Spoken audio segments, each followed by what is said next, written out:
writing the same exam over and over again? And why is it that some people spend a whole year trying to get their English exam score, when the immigration process, when the process of getting Canada PR takes just 6 months, and you are spending 1 full year trying to get your English test score? Think about that for a moment. 6 months for permanent residence processing, but some people spend 12 months just trying to pass the English test. Now, so the question becomes, is the real problem your English? But some people spend 12 months just trying to pass the English test. Now, so the question becomes, is the real problem your English? But some people spend 12 months just trying to pass the English test. Now, so the question becomes, is the real problem why some people spend 12 months just trying to pass the English test? Now, so the question becomes, is the real problem why some people spend 12 months just trying to pass the English test?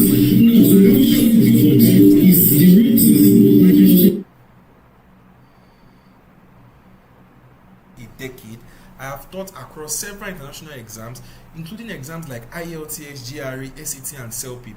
In my journey as an international exam tutor, I have taught over 2,000 students who have used this exam for different applications, getting scholarships, admissions, permanent residence, work, and retirement. So even with my eyes closed, I can tell you the psychology of these exams and how they are scored. I have taught across several international exams, including exams like IELTS, GRE, SAT, and CELPIP. In my journey as an international exam tutor, I have taught over 2,000 students who have used this exam in the comment section. And also, staying to the end of this webinar, I want to know that it is important that you have your notes. So even with my eyes closed, I can tell you the psychology of these exams and how they are scored. I have taught across several international exams, including exams like IELTS, GRE, SAT, and CELPIP.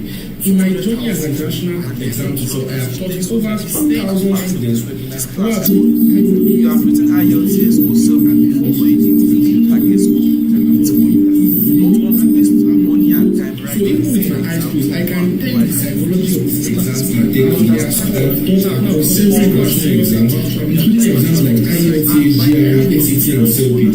In my journey as an international exam tutor, I have taught over 2,000 students who have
CELPIP is Canada's own English proficiency exam. It was designed in Canada and is superior exam where education situations is used in everyday Canadian life.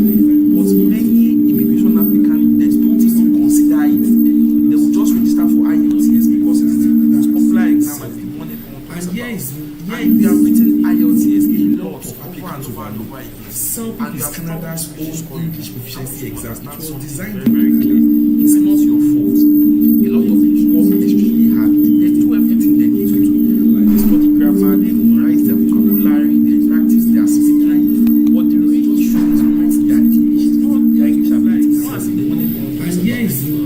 Sometimes the real issue is that they are right to one over CELPIP is Canada's own English proficiency exam. It was designed. One of the exams Canada has set is CELPIP, and here is something that a lot of applicants find. CELPIP is Canada's own English proficiency exam. It was designed in Canada, and the exam focuses on communication situations in everyday Canadian life. But many applicants consider it differential for IELTS because it's the exam everyone talks about. And if you have written IELTS over and over and over again, and you have struggled to reach the score you need. Now let me say something clearly. It's not your fault. It's not your fault. Many applicants, they work extremely hard. They study grammar, they memorize vocabulary, they practice their speaking.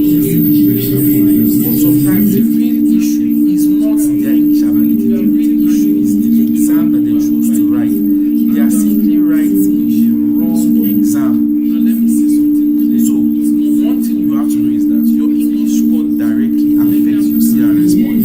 Sometimes just one band difference in one section can cause a 30 CRS point, 30 points, and that can determine whether you receive an invitation for permanent residency or not. Now you have two applicants, you have the same education, same work experience, same age, very similar profiles. One applicant scores a C of 9, the other one scores one band lower in one section. Now, when their CRS scores are calculated, one applicant receives 472 points, the other receives 442 points. That's a 30-point difference. The next draw happens, the cutoff is, and the cutoff is 468. So because of just scoring one band lower in a single section, the person misses out on IT. And this is not something that is theoretical, this is something that actually happen in real life every time. The person that gets an invitation to apply, and the person that missed that section by just 1 point is stuck. They have to go and write the exam again because of a single point. And I've seen people write an exam because of a single point over and over and over again. Now, one thing you have to know is that the second person did not get ITA because they are less qualified, but because of one band difference in one section of the exam. Now, there are different stories here from real life, from students. My student is David.